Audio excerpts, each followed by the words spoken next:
In a rare break with Methodist tradition, we are going to begin promptly at 7 p.m. My name is Gary Keene. It's my privilege to serve as senior pastor of this congregation, and therefore my pleasure to welcome all of you to this 13th annual Religious Perspectives Conference, and to introduce to you the participants for this evening for our exploration into the issues of immigration. First, let me introduce you to Dr. Mary McThomas, Assistant Professor of Political Science at California. Did I say silence? Political Science at California State University, Channel Islands. Although she grew up in Los Angeles, she has sojourned in Santa Cruz, Tallahassee, Atlanta, and San Diego, finally returning for her graduate work at UCLA. It was during this time that, while attending a funeral, she writes, looking at those who were present, she was struck by the notion of trans-border beliefs and communities. It was also during that time that I discovered how many of my students were undocumented and did not know that at the time that they registered for college or applied for college. Those experiences changed her research trajectory. Her first teaching role was in Mississippi, where she became involved with the Mississippi Immigrants' Right Alliance. After further work teaching at Brown, she and her husband, also a teacher, have come west to live with, as she put it, two very large and very spoiled dogs. Thank you, Mary, for bringing your diverse experience to this dialogue.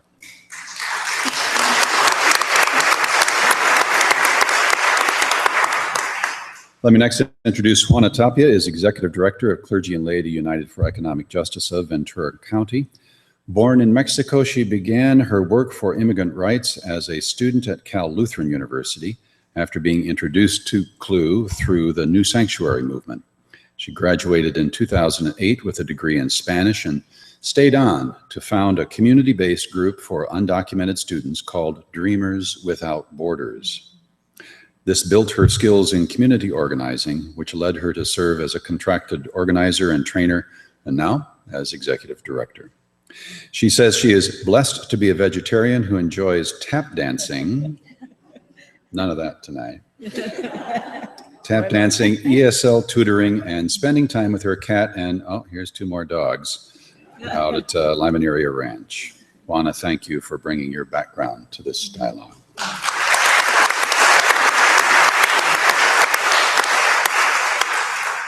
Here at this church, Dr. Hilary Ling is a retired dentist who remains active both here as one of our co-lay leaders, as well as in the Camarillo business community. As he was discussing this forum as it was coming together with friends and colleagues at the local Lions Club, a fellow member there, Mike Nunez, expressed his interest in this issue. Through his work in the community, Mike recruited our special guest for this evening, and I'll invite him to make that introduction. Thank you, Mike, for contributing to this dialogue.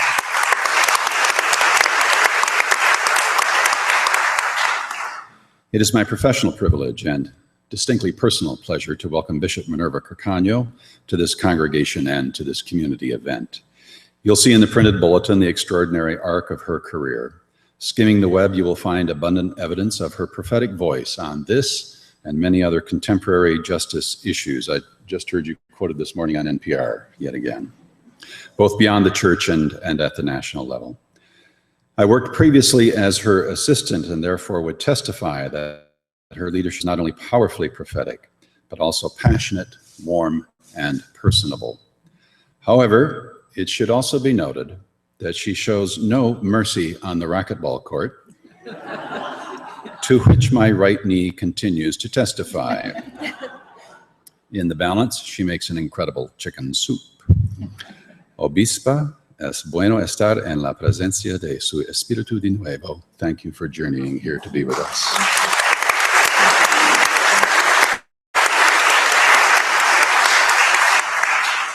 Finally, it's my privilege to reintroduce someone well known to this congregation and also to this community. Dr. Bill Garlington brings all of the experience noted in the bulletin to this evening, as well as, and as always, his deeply rooted gift of inquiry into the life of the Spirit and what that means in terms of living in the real world. These Religious Perspectives conferences are his creation, and for 13 years now, he has conceived and guided these public discussions in a manner that is piercingly insightful and deeply hospitable. The only negative news to report is this conference will be his well-deserved curtain call. Dr. Bill will retire this Christmas after 13 years and 13 conferences, in no small part so that he may take his own long-sought pilgrimage back to India next year, something that will surely lead to further insights that so many of us will want to learn from you upon your return. Would you join me now in not only welcoming Dr. Garlington to the podium, but also thanking him for his leadership in our community?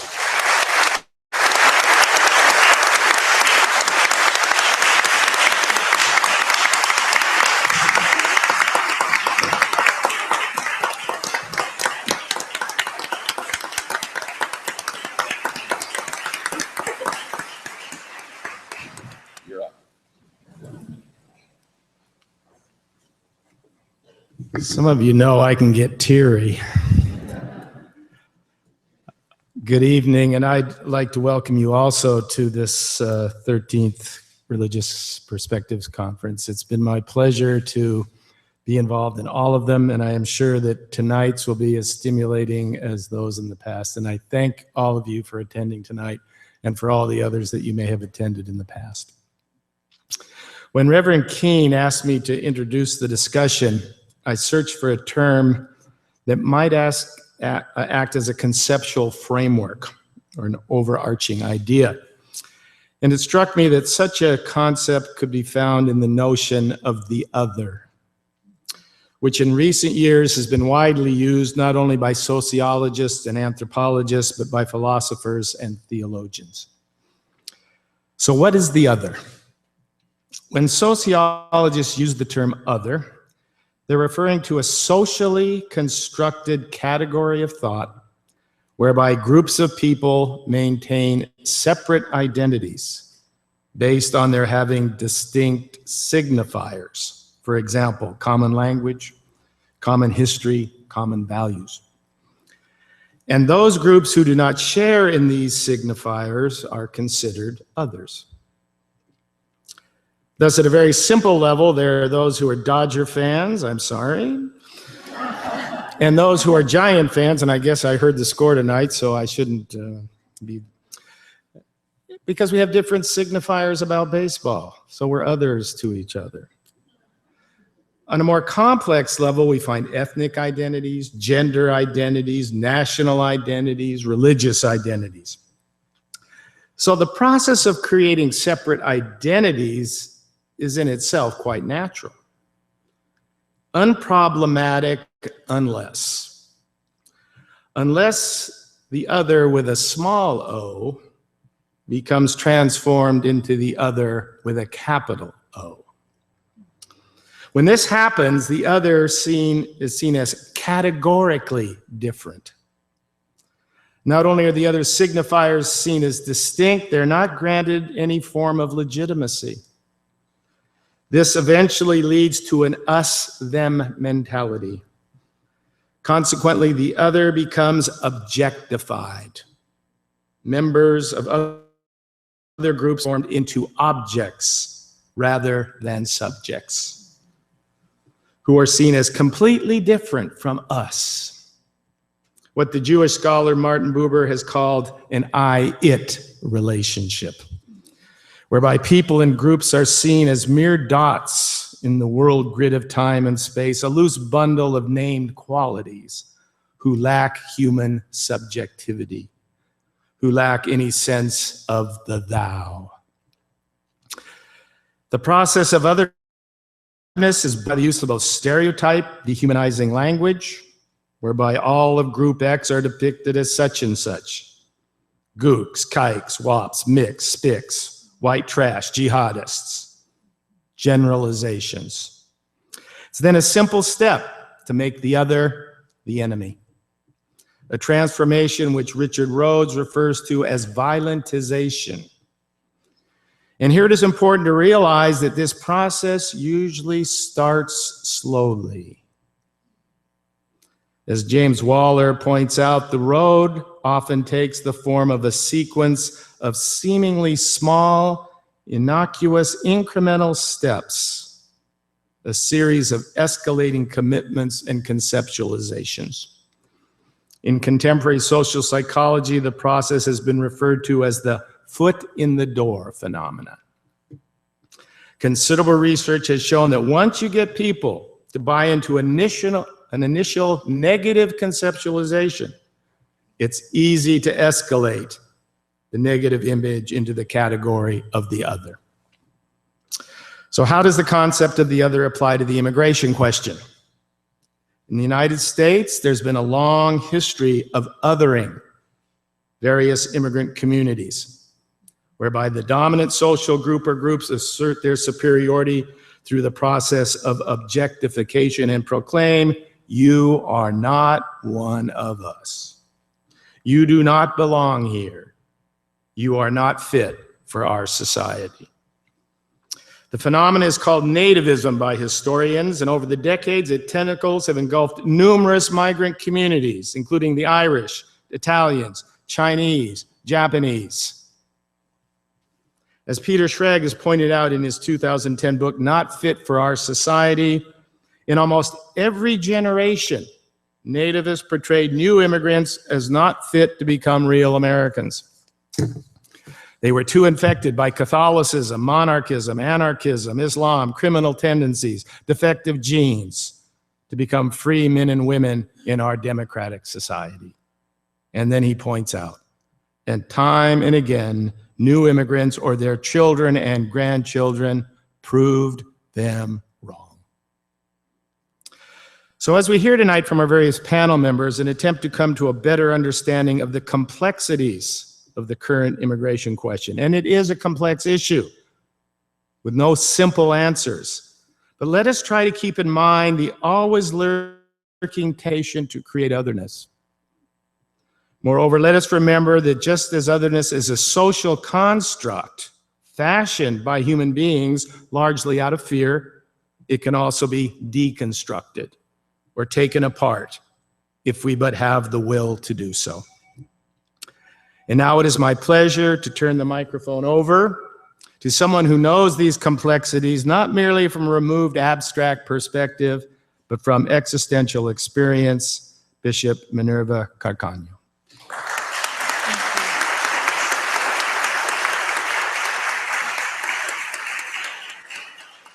Good evening. What a joy it is to be with all of you. Thank you, Bill, and thank you, Gary. What Gary didn't say is that though his knee hurts, he always beats me on the racquetball court. Up to now. So, but thank you for this wonderful invitation. I spoke to your district superintendent, the district superintendent of the United Methodist Church here, and he said to me, this is a thoughtful congregation. You'll find them thoughtful and reflective. You'll find them caring and compassionate. And already I've experienced that spirit among you, and I give God thanks for that. I'm here on this evening to say that the other is our brother and our sister. Every nation needs immigration policies. They assist a nation in planning for the education of its children, the development of communities, and fair representation in Congress. Immigration policies are important for issues of taxation and to determine who has the right to vote and who does not. Every nation needs immigration policies, but those policies must be fair, they must be humane, and they must be just. In the United States today, we live under immigration policies implemented in 1996 that are not fair, and that are not humane, and that are not just. They are policies that separate families, they undermine communities and congregations, and they are policies that have wasted significant dollars that could have been used for the common good.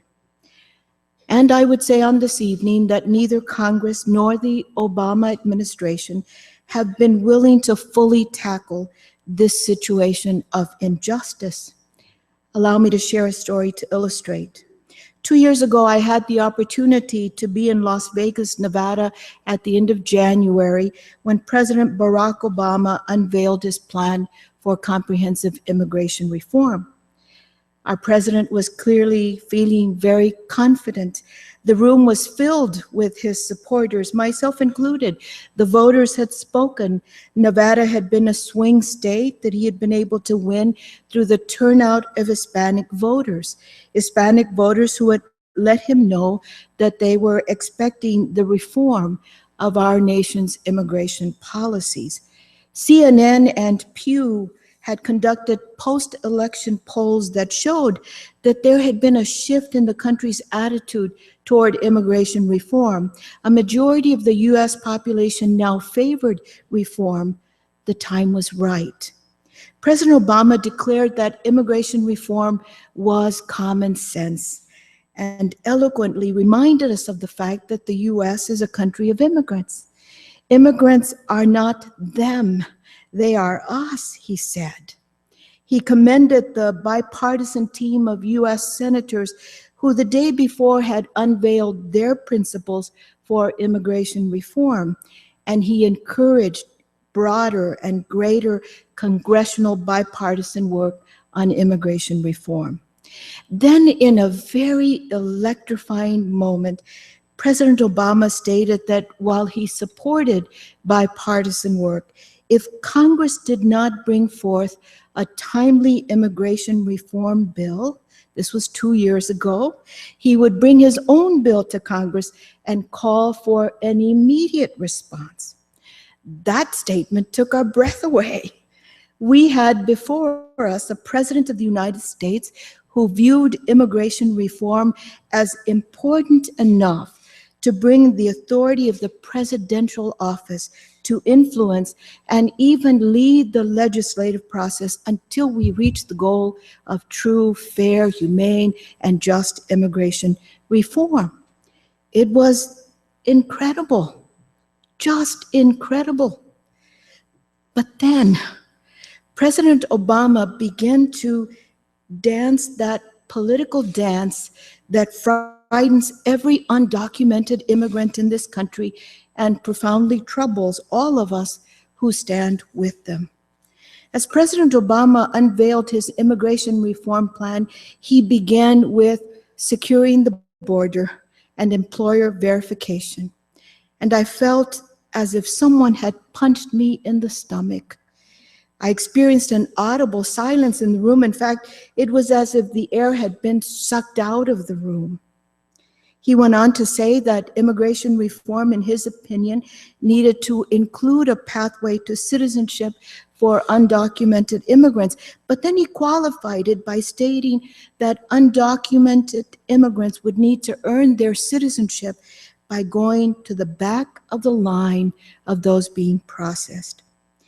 Our president was dancing, trying to pull in dance partners from the full spectrum of immigration opinion. As he has also said, he must continuously show the Republican congressional leaders that he is strong and that he is able to stop the immigration flow into the country. I, for one, however, believe that a Black Democratic president will never be able to satisfy the Republican leaders in this country. Some months later, when I had the opportunity to sit with President Obama with 13 other religious leaders to talk about immigration reform, I told him about a little girl. I met her through her mother. I met them both at Echo Park United Methodist Church. It was an evening of praying for immigrants, their struggle being at that particular moment in a situation of crisis. This young mother of three came before all of us and shared with us her story. She had been brought to the United States as a mere child.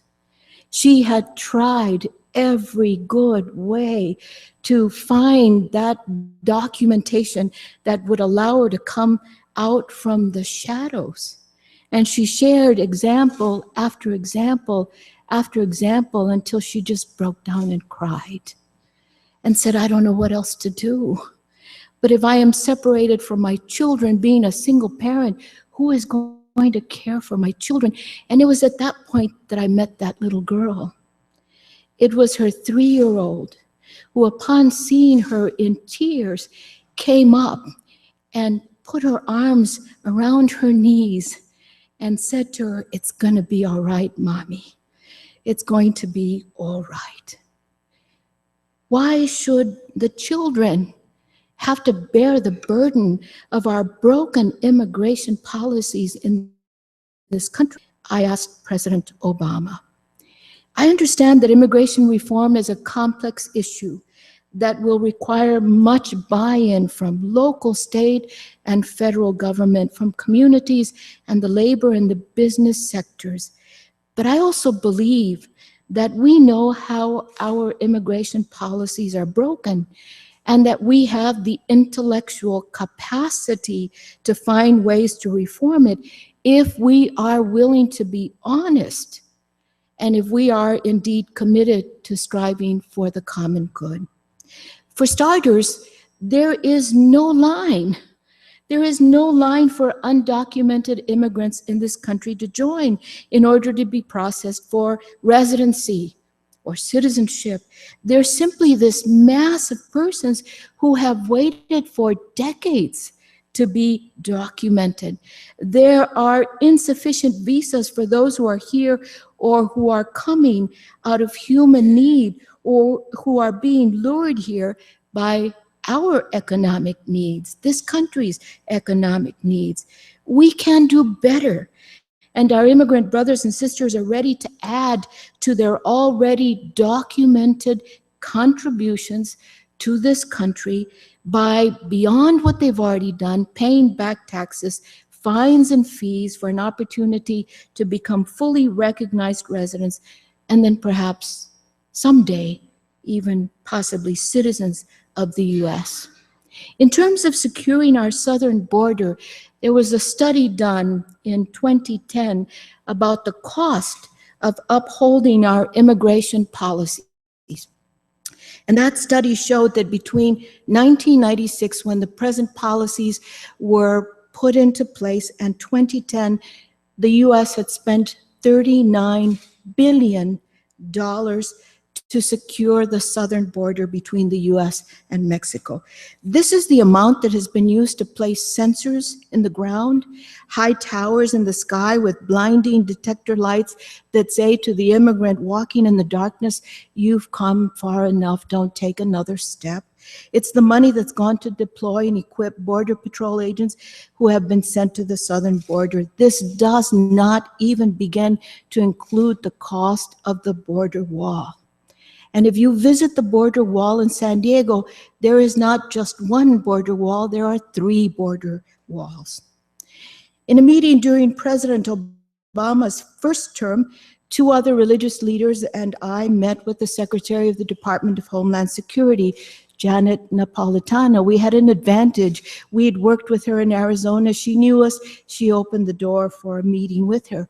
In that meeting, she told us that the border was more secure at that moment than it had ever been in the history of this country. She also stated that the Department of Homeland Security had met every goal that Congress had given it for the securing of the border. But every time they met the goalpost would be moved.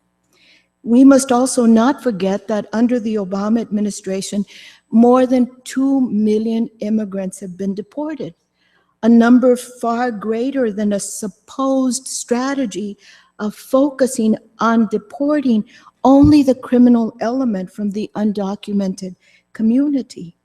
These deportations have separated families, they've undermined immigrant congregations, and they've left immigrant communities living in a state of constant fear. What do we say to the world through these actions? I was at a United Nations-related global conference on migration in Geneva.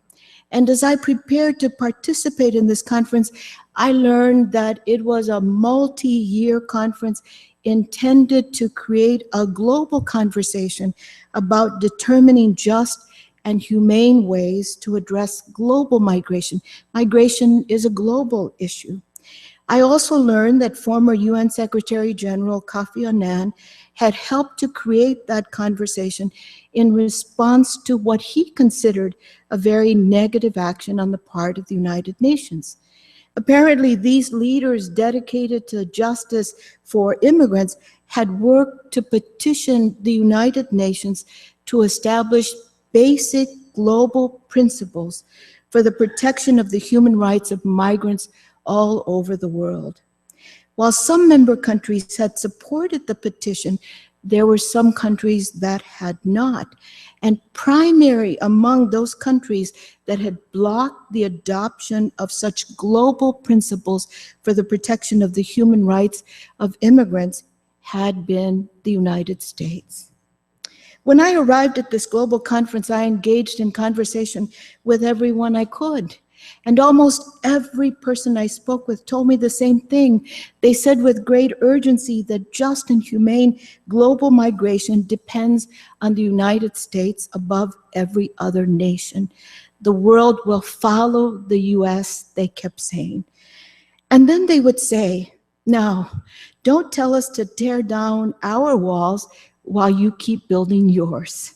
And one person went as far as pointing out what he experienced as the hypocrisy of the United States. He got in my face and he said, I can't believe it. I can't believe that the US would advocate so strongly for the tearing down of the Berlin Wall, and now you're building a wall. How hypocritical of your country. I agree with him. Employer verification was another point in President Obama's call for immigration reform. Punishing employers who hire undocumented immigrants has been a part of the president's plan. It's also been a part of the Congress's plan. While this sounds like a very simple, basic, and legal process, it is not. The country's employer verification program has been shown to be fraught with errors that affect even documented immigrants. E-Verify has a major flaw. And the major flaw is its inability to discriminate between documented and undocumented, serving as this great big net that catches both documented and undocumented, treating them both with the harshness of its work. And while there are employers who hire undocumented immigrants and use and abuse them, another consequence of our broken immigration policies, many are the employers who hire immigrants because they cannot find others to fill the jobs they need filled, and jobs that you and I need to have filled, such as agricultural, landscaping, and construction jobs. Because I'm the mother of a daughter, I'm the daughter of a mother who needs help as well. I can also add to that list, they are the people who care for our children and care for our elderly. The immigrants being hired are the working poor among us, and as even President Obama has acknowledged, they are part of the economic solution in this country that is still trying to come out of recession. Significant business leaders, among them Doug Parker, the CEO of the New American Airlines, and Phil Francis, CEO of PetSmart, both good United Methodists, argue that the economy of this country depends on the labor of immigrants. And they both advocate for comprehensive immigration reform because, as they say, it makes good business sense. However, this is just the number side of the equation.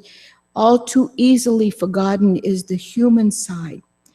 There is an estimated 11 million undocumented immigrants in this country today. If because of the country's employer verification demands, they are not allowed to work, how will they feed their children? How will they keep a roof above their family's head? How will they care for the medical needs of their loved ones, keep their family in school, support their congregations of faith? How will they have the mere basics of life? How will they survive? President Obama has praised hardworking immigrants for their contributions to the economy of this country. He has gone as far as saying that immigrants will help us rebuild the vanishing middle class in the U.S. Is leaving 11 million people without work the way to treat persons who sustain our economy and give us the possibility of restoring the country? I think not. There are many reasons that immigrants come to this country. They come because of war, they come because of political and religious persecution, natural disasters, and economic reasons. I would venture to say that the majority of the immigrants in the U.S. today who are undocumented are here because of economic reasons. But there are economic reasons that the United States has had an influence on.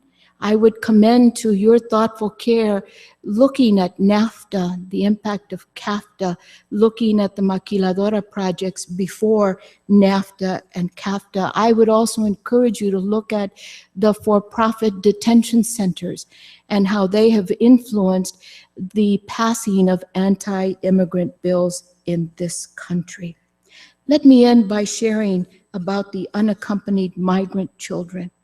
When these children began to come from Central America, especially over the summer, my first thought was a political thought, not a religious thought.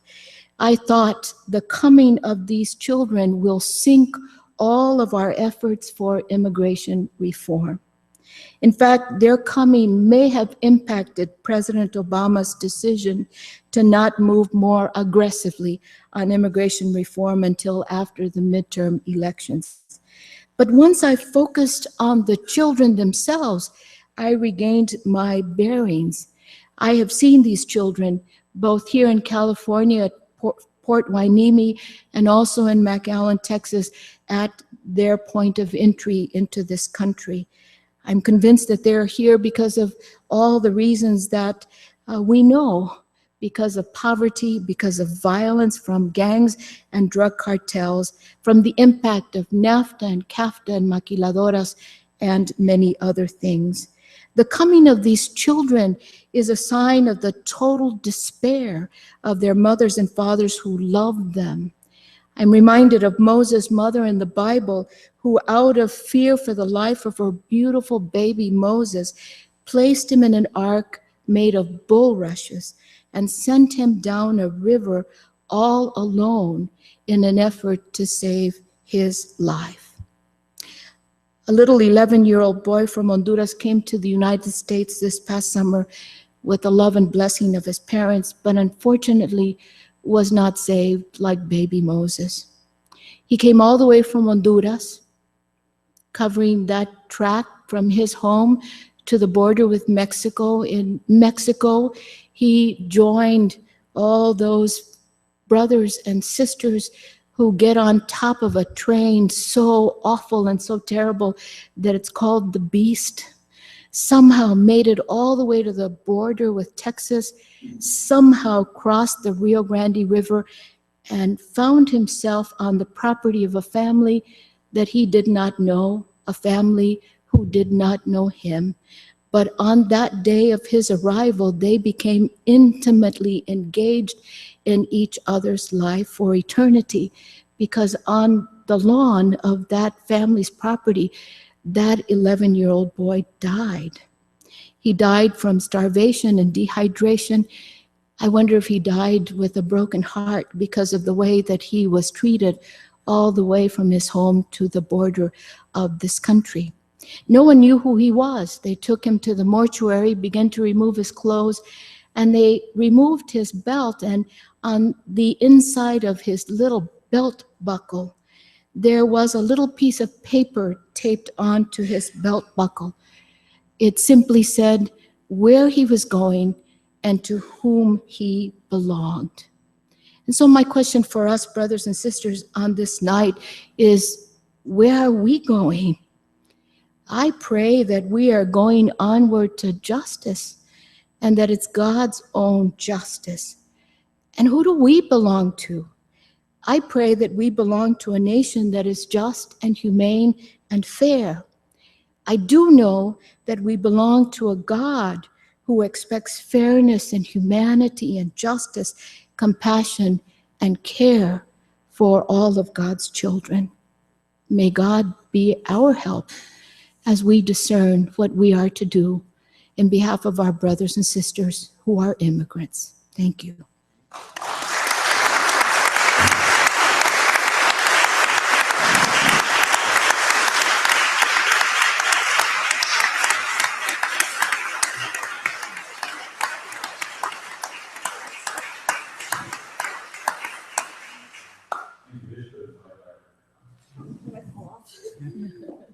All right, that's going to be a very hard act to follow. So what I wanted to do today is bring a little bit of an academic perspective and give you reasons to kind of rethink perhaps positions on immigration and immigration policy.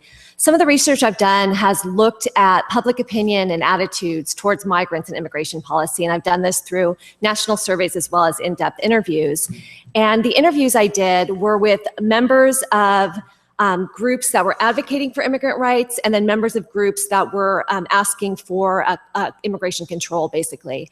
And one thing that was very striking to me was interview after interview, they would passionately talk about justice and fairness, but their idea of what was fair and what was just was very different. So proponents of immigrant rights would talk about human rights. They had a much more extensive understanding of community, whether that was their neighbors or a community of believers that was not limited by citizenship status. And there was very much a sense that their ethical obligations reached further than just other citizens. Those that wanted to control immigration also talked about rights, but it was citizenship rights and the notion that a citizen should have a privileged status in their own nation. They talked a lot about law and order and kept coming back to the argument that these people are illegal. They broke a law, therefore we owe them nothing. So part of what I want to suggest tonight is that perhaps we owe more than we think. So first of all, a lot of people don't realize that being present without papers is not a crime. It is a violation of federal immigration law, and there are civil penalties, not criminal penalties. This is part of the reason that the Department of Justice sued Arizona, and won, because they tried to criminalize not having papers. Also, there's a historical flow of circular migration that, depending on policy regimes, have been illegalized at certain times. So there's been very political decisions, often based on the public's fear or nativism, in deciding even who counts as a refugee, who we want as us, who we want as we the people. So I wanted to talk a little bit about shifts we've seen and the consequences. So the Great Wave of immigration from 1880 to 1924, we actually had an average of 500,000 immigrants a year. Huge numbers, right? There was an exception, the Chinese Exclusion Act of 1882, and during this time, according to historical accounts, Chinese immigrants would dress like Mexicans and cross the southern border. And I think this is just a great example of the shifting of who is the other, right? Who does the US want at any given time? Now, the Immigration Act of 1924 was the first one to deal with this issue, not quantity, but quality is how they talk about it. So they set up a quota system based on nationality, and it was allocated on the basis of percentage of US population. So if there was 10% Germans, 10% of the visas would go to German people.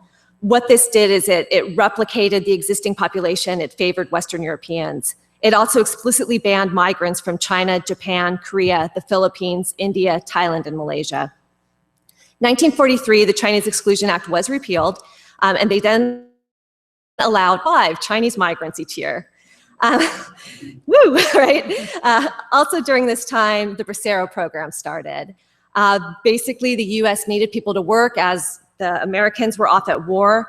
The program continues through 1964, and it ended due to political pressure from labor groups and religious leaders due to the exploitation that was occurring with the Bracero program. The time it ended 145,000 Braceros here in the US. The need did not go away. So what's talked about is you went from a de jure illegal workers program, basically temporary workers program, to an illegal one, a de facto one, because those jobs were still there, the employers were still recruiting them. So with that, once again, we just have a policy shift. Those migration patterns are the same, the labor needs are the same, but what was once legal becomes illegal. The same time the Bracero program is ending, the Immigration and Nationality Act of 1965 passed. This eliminates quotas based on the existing US population. So you saw a much larger flow of immigration from Latin America and Asia. However, every country had a cap from this point on. So Mexico is allotted 20,000 visas a year, the same as Nepal. Still holds today.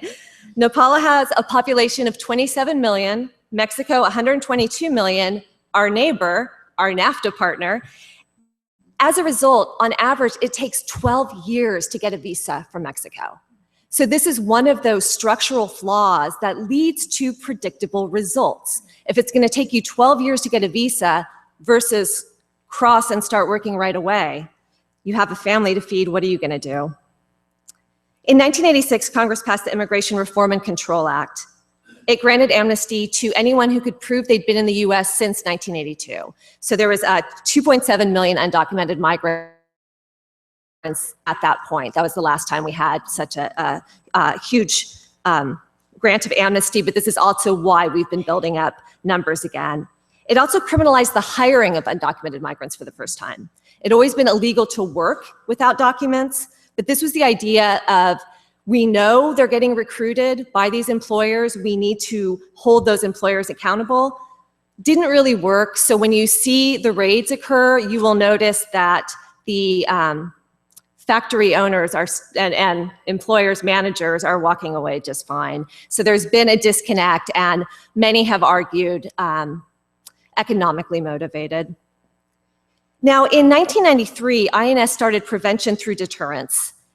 Some have argued this was in preparation for NAFTA, knowing that NAFTA was going to make changes that was going to increase migration, and that NAFTA, unlike the EU, did not have any sort of policy about migration. What prevention through deterrence did was militarize the border. Did not stop the flow. People cross in much more dangerous areas. Since prevention through deterrence started, there has been at least one migrant death per day on the US-Mexican border. Once again, did not stop the flow. What it did do is stop people from returning. So it had this very counterintuitive impact. So once again, upsetting this sort of natural flow of migration, of circular migration that had been going on for years. The Illegal Immigration Reform and Immigrant Responsibility Act of 1996 was the one you mentioned. This did all sorts of things, but it did restrict social services even to legal migrants. So when you hear, they're taking our social services, that's actually not true. It also increased the reasons you could be deported. Required the detention of all immigrants, including permanent residents who are facing any sort of criminal violation until the final resolution of that case. In detention centers, you do not have due process. So there's a big divide between being a criminal and in a detention center. Also, in terms of detention, in 2009, Congress passed what's called the bed mandate. Federal immigration officials are required to have a minimum of 34,000 detainees at any given time. They cannot fall under this number, even though the number of people they're catching crossing the border and committing crimes has drastically decreased. So when you hear stories about someone who did, a minor traffic violation and end up getting detained, this is why. And the officers themselves talk about it as low-hanging fruit, but they need to meet their numbers, so they do that. They also, state and local prisons get money because they get paid by the federal government, but the larger issue are these private prisons. They provide beds at an average of $120 a day, which is more than I pay for most hotels. Over $4 million a day, about $1.5 billion a year. So the Obama administration has asked for Congress to cut the number of mandated beds, citing costs. Homeland Security has asked for them to cut the mandate. They argued they should be able to detain according to their priorities, such as public safety threats, level of offense, not an arbitrary bed number. You don't want to detain people just because they turned right on red. So far, Congress has not agreed. 67% of detained immigrants are held in private prisons. Corrections Corporation of America is one of those major companies. Their profits were declining in 1998 to 2000. Then came 9/11. Ever since then, profits have been through the roof. But the biggest jump occurred in 2006 when ICE started their catch and detain program. Now, it's one thing to benefit from policy changes. Some would say it's the American way. But these corporate prison companies also try to influence the political process. So Corrections Corporation of America helped to write Arizona Senate Bill 1070. They have also helped consult with ICE field officers on how to keep the number of detainees up, and these have been published. They've sent published memos about it. And their suggestions include setting up roadblocks to catch people and setting higher bail, so once they're detained, they have to stay longer. So you have this situation, I would argue, where employers are still attempting to recruit workers. We've seen pictures of the rotting fields when states pass certain laws. Visas are hard to come by. And if you come without papers, there are incentives to finding and detaining you. So I'd like to end where I began, with one of my in-depth interviews with an undocumented migrant.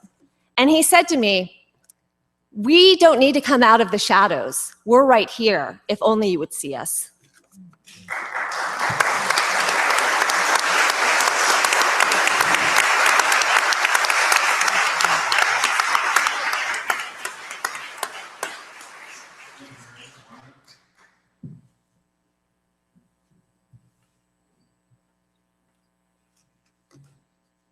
Good evening.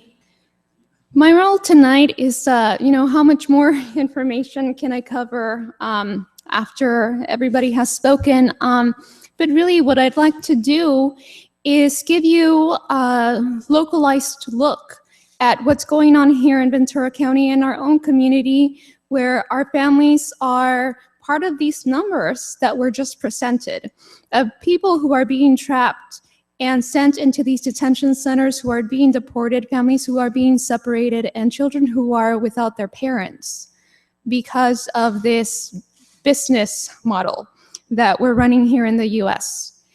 And I'd like to share a couple of these stories with you. And of course, I have changed their names. I'm only using first names, which are pseudonyms, to describe these stories. And as part of the organization that I represent, CLU, we've been doing outreach, of course, with the congregations. We work with interfaith people, and we have been coming to find that sometimes we have somebody who comes very calmly after a presentation, maybe in their church, comes privately to seek information, but they don't feel like they can ask for help in front of everybody else. And so these are the families that they know from that worship service every Sunday. They know each other. They have broken bread with one another. They have their children who are going to school and are playing on the same playgrounds. But they don't feel the trust to be able to tell them, this is my situation, this is what I'm going through, day in and day out. Because we have this fear here in Ventura County that undocumented families and even children are taught that they need not say who they are, where they come from, where their family originates from. If they're asked anything, they're born here, they're supposed to cover up any sort of clue that could lead anybody to believe that they could be undocumented, because we are fearful, we don't trust one another. And there's also, in addition to that, the shame that we carry, that we've done something wrong. And that applies to me too. When I came here with my mother and my sister, who was 1 year old at the time, I started school in kindergarten. I was lucky enough to begin my education from that level here in the US, in Santa Paula, in fact.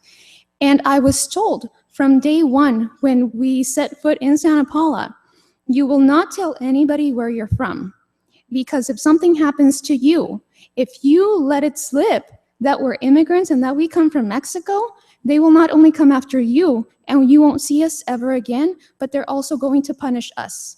So you will never say that. Keep it very well guarded. So we grow up with the shame and with this fear.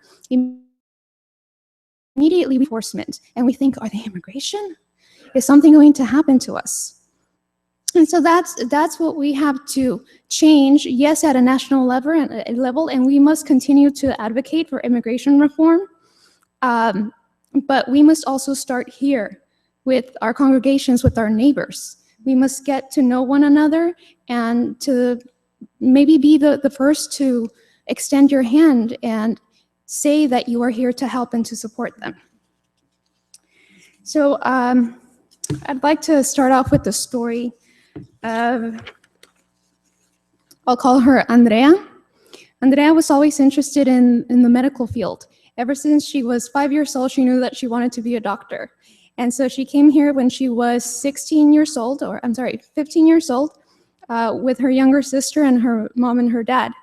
Both of her parents are farm workers, and she did indeed go into high school, and she did very well. She went into college.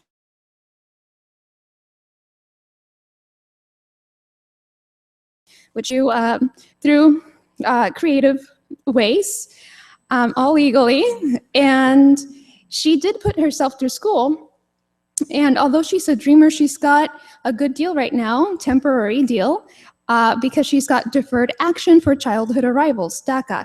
It's that special program that is not a law, but it's a program that was offered by President Obama in 2012, June 15th, and that provides certain dreamers, certain immigrant youth that were brought into the US with this special work permit. And so even with that, she's got a bachelor's degree and she's got a heck of a lot of experience being able to interact with people and in the medical field through her volunteer experience. But she's not able to go to medical school. And that's all that she ever really wanted to do. And now, on top of not being able to really do what was in her heart to do all along since she was a child, she has the responsibility of her younger sister, and she's got this 10-year plan, this burden and also chosen responsibility at the same time, that she's going to care for her mom and for her dad after they retire, because as I mentioned, they're farm workers. There's only so many years that they have left in them to be really productive and to be able to make money through that sort of work. And they won't be able to do it anymore. So she has to get prepared to really support them during their retirement. There's also Enrique. He's from Ventura, and he's got a wife and 2 young children, elementary school aged. One day he disappeared. And if he hadn't been with his coworker on his way to work that morning that he was taken, nobody would have known where he was. He was stopped by ICE, and they took him to a very big for-profit immigration detention facility in Adelanto, California, 2.5 hours northeast of here.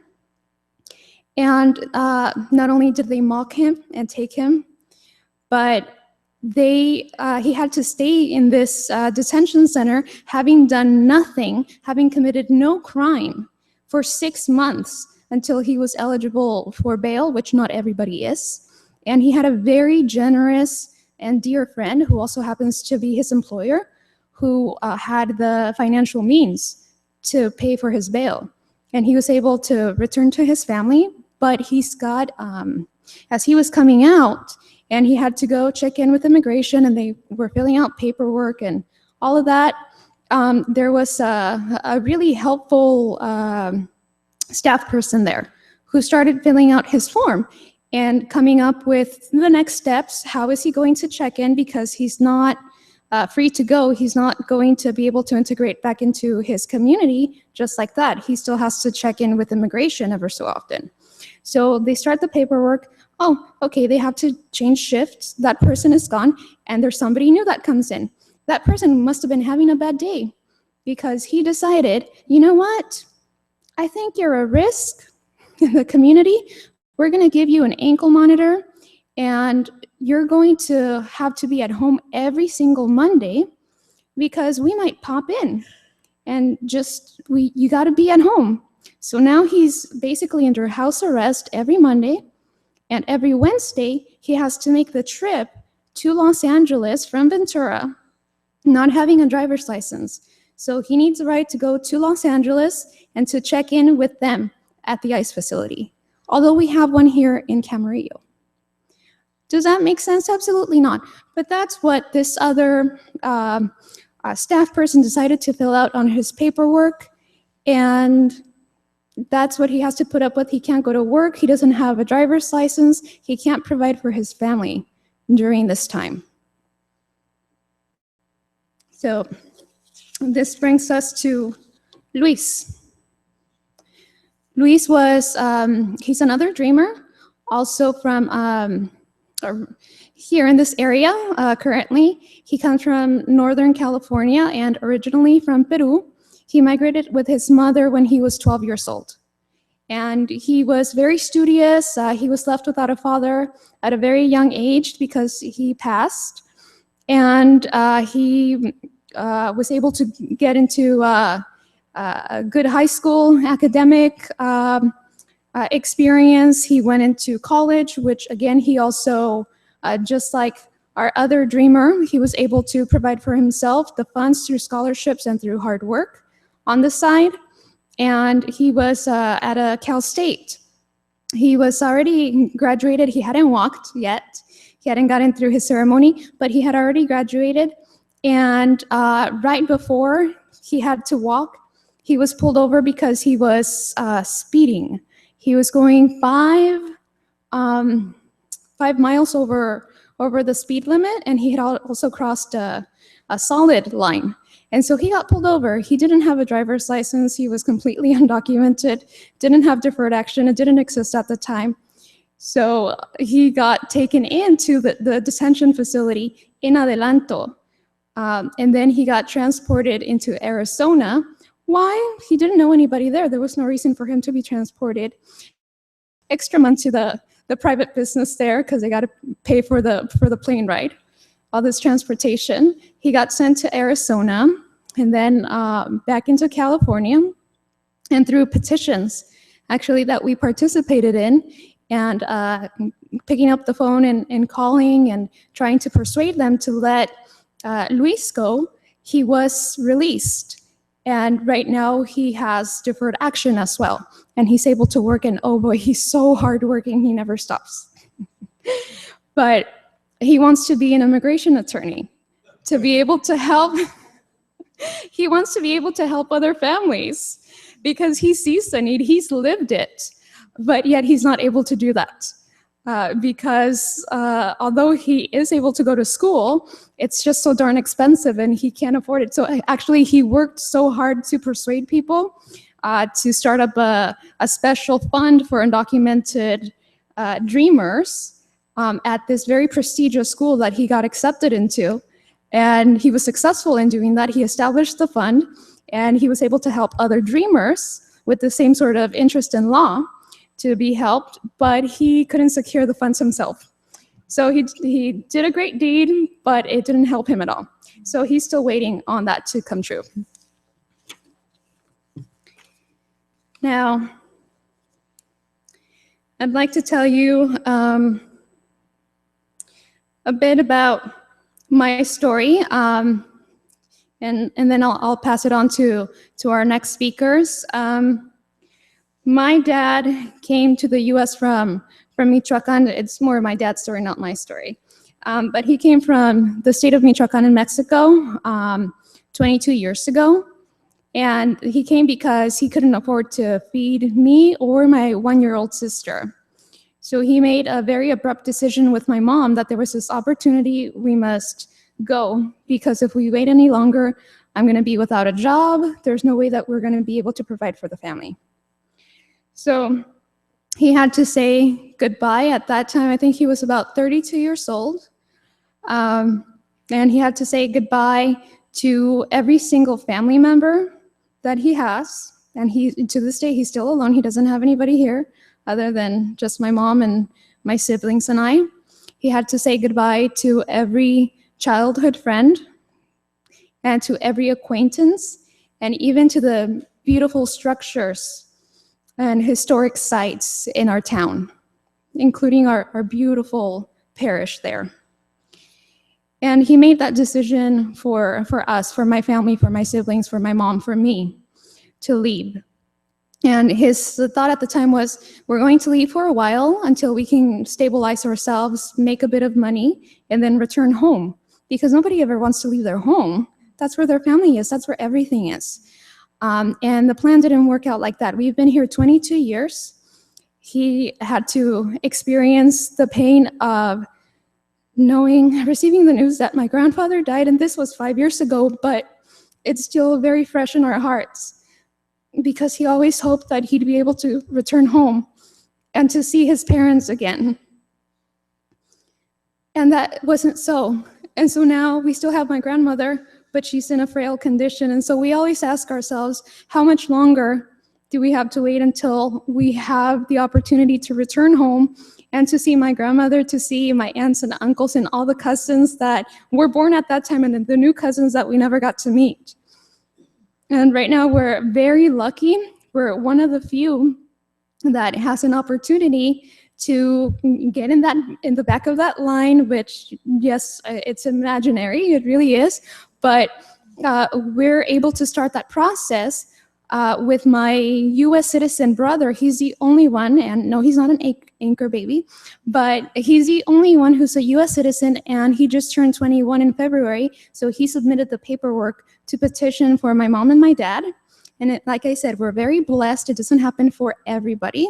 It's a very difficult process and also a costly process for the attorney fees and for everything else that comes along with it. And so someday, very close by in the future, they're going to have that opportunity to return home. And hopefully my grandmother is still there. But even with that, even knowing that finally we have a way to get them back home, and we can reunite the family, my grandfather is still gone. They're gonna get their green card.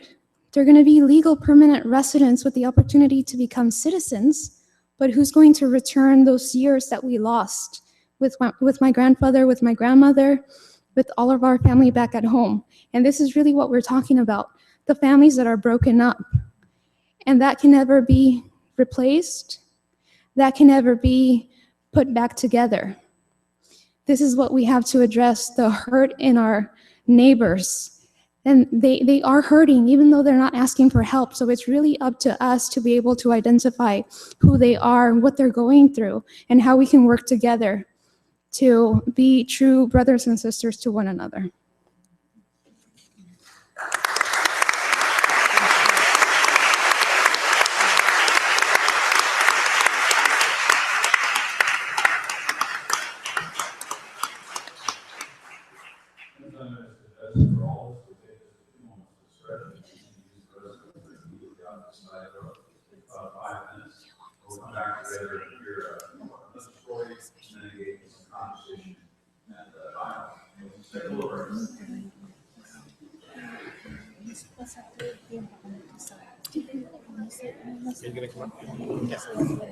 Lo ve como un asunto político, totalmente.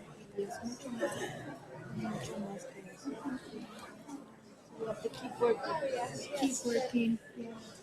But I look at this, and this is a success. I know for us here in our local community to have all of these interested people and now it's one person. Here's one of our pastors. Hi, how are you? Thank you for all your food as well. Thank you. Blessings. It's great to be here. Thank you so much. It was so wonderful to hear you speak. Thank you so much. My name is Alondra. I was a colleague of Juana's. Their office is in our building. Oh, I didn't realize that. Yeah. For you. That's great. That's wonderful. Fantastic for us. Oh, that's wonderful. Could you read that collaboration? Take a picture. Thank you. All right.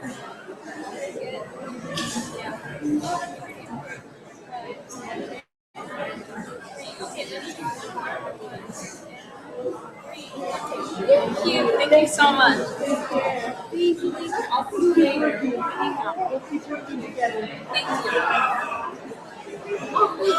Hi. Hi. How are Karen you? Flock. Thank you so much for being here. Oh, it's a joy to be here. Thank you all for doing We it. read your book in my women's group a couple years ago, so that's how our first turned out. Wonderful. It's great to meet you. Good to see you this evening. Thanks for being here. Should be the end. I'm fine. I'm fine. Thank you. Thanks for the time. I needed it. It was well done. It was well done. It was like, oh, I see a fan.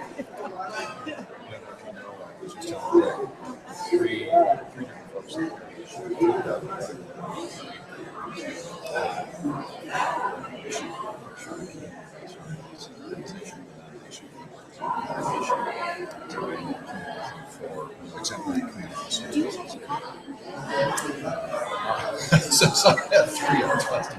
I got both. It was nice testimony. He was 20 years. Pretty much homemade shirt. It's not huge, but it's strong. It's really a go-to operation. So it's very important. I just knew two officers that and when I came to Port Hueneme, he was one of the persons out with his congregation. That's great. I'd love to see the articles. I can imagine the little note. Yeah, that's great. There's a good crowd here for Tuesday night. I think it's a good crowd. It's seriously, so, well, 2/3 of them. Shopper. Yeah.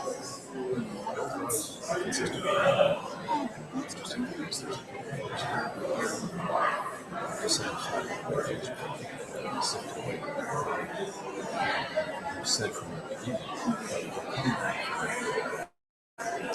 really that's It's a nice crowd.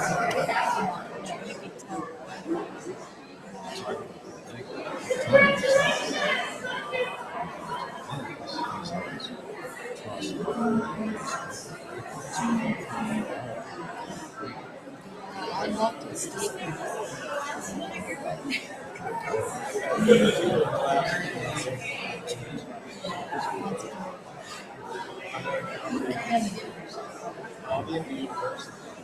Folks, I know it's going to take a few more moments for us to come back together, but we would start.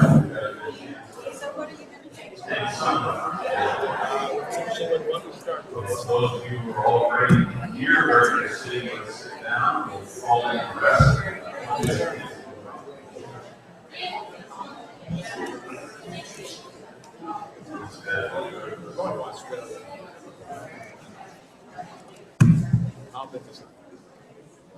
Like the folks down the hallway that work their way back.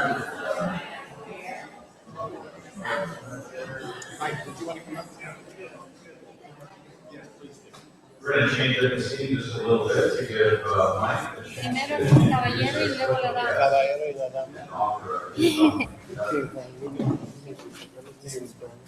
Aquí solo tú.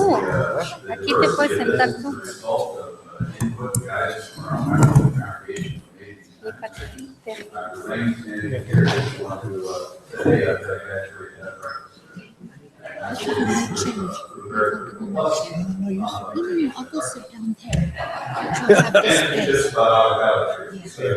Juanita nos va a interpretar, ¿no?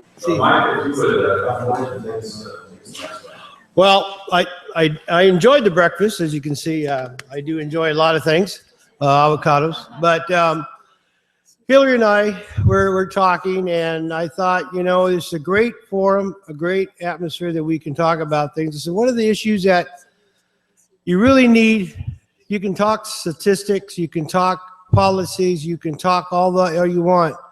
But if you don't bring the people that we're actually talking to and meet the faces, I think that's the most important thing you can do. My dad was from Guerrero. He took 45 years to get his green card. I spoke nothing but Spanish when I first went to school, and I see my old principal, Mr. Phillips over there. He taught me well. I spoke nothing but Spanish when I first started kindergarten at Pleasant Valley School Mustangs. And I speak both languages, English and Spanish. I am in the agricultural business here in Ventura County. I've worked all my life. My dad said, go to school, go to school, go to school. I didn't. But I am a district manager here in a big local farming outfit.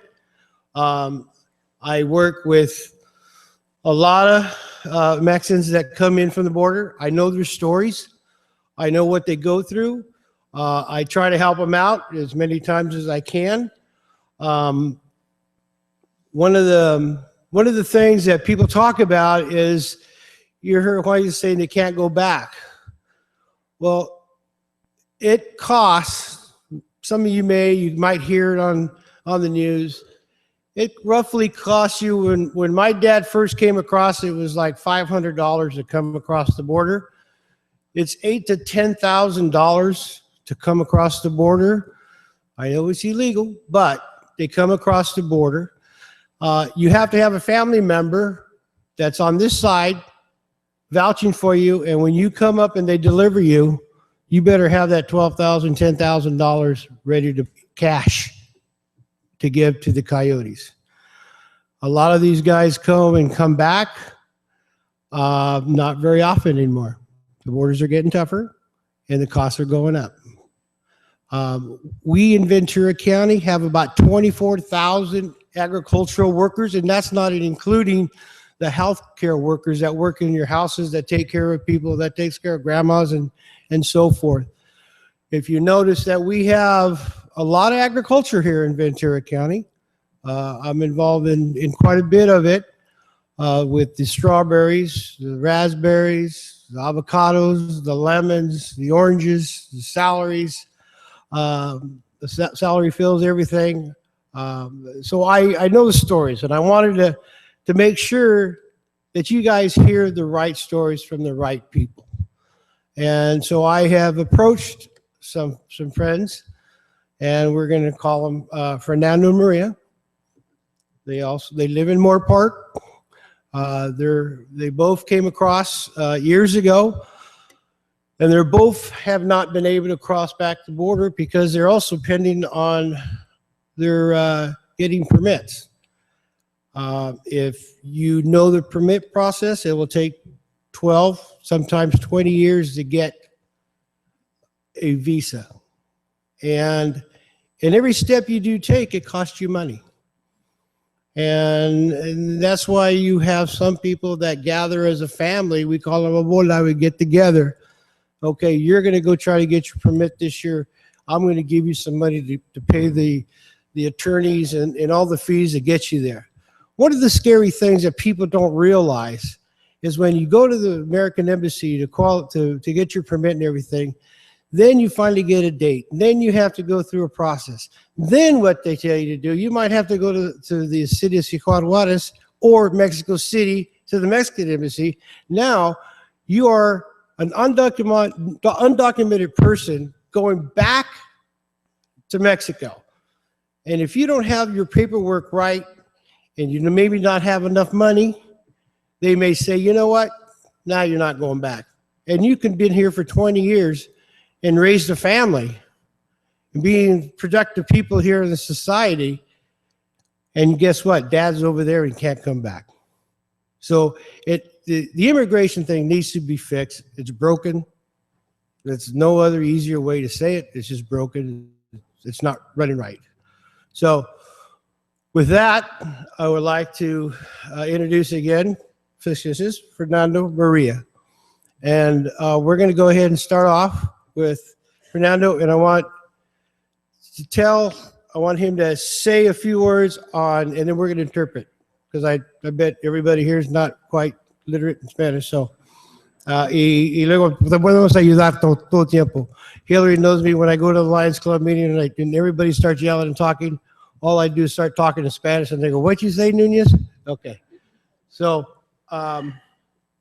quiero comenzar con su historia cuando llegaste aquí y los años que donde trabajabas y todo. And is this on? Yes. I'd just like to say that we'll be interpreting from the first person. So anything that comes from our mouths now will be just the interpretation from Fernando and Maria. But if we have anything to say from our personal points of view, we will make sure to say that we are speaking as ourselves, as Juana and as Mike.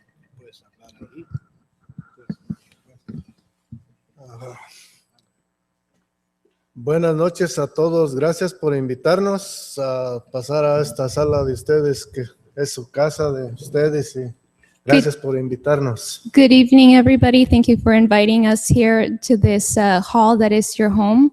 It's very good to be here. Mi historia, le voy a platicar mi historia, cómo está de cuando me vine hace 12 años que yo llegué para acá. Empecé a trabajar en la construcción, luego de allí me fui al campo. I'm going to tell you about my story. When I came across into this country 12 years ago, I began to work in construction and then in agriculture. Ahorita tengo 12 años aquí sin ver a mis papás por el motivo de que no puedo ir para México. Y trabajo en un rancho aquí en Morpar. Ya llevo 12 años allí sin salir para México, y porque para regresar no se puede regresar, así como están platicando de Barack Obama, que prometió una reforma migratoria y no la ha cumplido. I've been away from my parents for 12 years. I haven't seen them. I haven't been able to return home for that long because it's very difficult to do so. I've worked on a ranch in Moore Park for 12 years as well. And I haven't returned home because of the same thing that was being said earlier about Barack Obama, his promises that have gone unfulfilled. Si supieran el dolor que nos causa en veces enterrar los papás, que cuando se mueren allá, se mueren los papás allá y no podemos ir a echarles siquiera el último puño de tierra cuando se mueren. You can't understand the difficulty of not being able to go back and bury your parents. Being able to transfer, go back and forth, and put the last handful of dirt on their caskets. It's very trying, very heartful, very painful that you're unable to do that. Eso nos duele tanto, la separación de toda la familia allá, que no podemos verla por mucho tiempo. It's very painful to be enduring the separation of family, to be apart for such a long time without being able to see one another. Y pues quiero agradecerles una vez más por haberme invitado acá a pasar a esta sala, y muchas gracias. Yo no tengo muchas palabras para seguir platicando la historia mía. Le digo que yo empecé a venir desde los 20 años y I'd like to thank you again for inviting me this evening to speak with you in this gathering hall of yours. I'm not a man of many words to be able to share my story with you. And as I was telling you, I came here many years ago. pienso que todos tenemos que tener una oportunidad, porque estamos pagando impuestos en este país donde que agarramos comida, pagamos gasolina, pagamos todo para movernos. I think we deserve a lot more from this country, where we pay taxes with the food that we purchase and gasoline and everything that we invest here in this country. That is everything.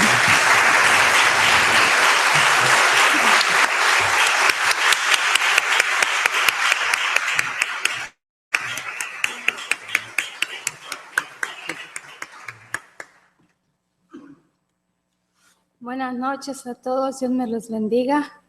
Mi nombre es María y voy a darles mi testimonio. Yo vine a los 22 años. Good evening, everybody. Here, God bless you all. I'm going to tell you my testimony now. I came here when I was 22 years old. Okay, yo vine sola de mi familia, me vine con un hermano. Pero mi hermano se fue a la ciudad de Oregon y me dejó sola aquí en Los Ángeles, con una amiga nada más. She came across with her brother, and her brother left her here in Los Angeles, and he went up to Oregon, and she stayed with a friend of hers in Los Angeles. Pues como saben que sin papeles no hay un buen trabajo. And without papers, you know, you can't find a good job. Y me fui a una fábrica de costura a buscar trabajo. Salía todos los días a buscar trabajo. Entonces me dieron trabajo en una fábrica de costura para cortar los hilos de las telas, de las camisas, de todo lo que hacían en esa fábrica. And so I was able to find a job in a clothing factory as a seamstress. And so I would go out every day to try to find a job, but this was all I could find. And so they would have me cut off the thread from the quilts and from various other products. Y uno cuando viene aquí a este país, viene con la esperanza de superarse, de salir adelante, pero francamente no se puede porque no nos pagan ni el mínimo. And when one comes here to this country, you have the goals, the aspirations of improving yourself, of doing something with your life, but we can't do that because they don't even pay the minimum wage. Yo trabajé un mes en esa fábrica y no me pagaron ni un centavo. I worked a month at that factory and they didn't pay me a single cent. Porque cuando yo fui a cobrar, la fábrica ya había cerrado las puertas. When I went to get my paycheck from them, they had already closed the doors at this factory. They had shut down. Y ya no gané dinero, a buscar otro trabajo para sobrevivir yo. And so I didn't get paid. I had to go look for another job to be able to survive on my own. Después me fui a cuidar de una señora, de babysitting me fui. And then I went to care for the children of a woman. I went as a babysitter. Me pagaba $100 a la semana, de lunes a viernes, de 6 a 7 de la tarde. She paid me $100 a week, Monday through Friday, from 6 in the morning to 7 in the evening. Y me cobraban $300 por el cuarto de renta. And with that pay, they charged her $300 a week to stay in the house. $300 a month, excuse me. Yo entré en el 78 aquí. She came in 1978. Okay. Tengo ya como 35 años aquí. 35 years Toda here. mi vida. 35 years of her life has been in here. Y voy al día porque no gano ni $500 a la semana. And she's going because she doesn't even get $500 a week. Y con ese sueldo no se puede vivir. You can't live on that type of income. Y así, francamente, es una historia triste para nosotros, los mexicanos, porque venimos con ganas de triunfar, perdón que llore.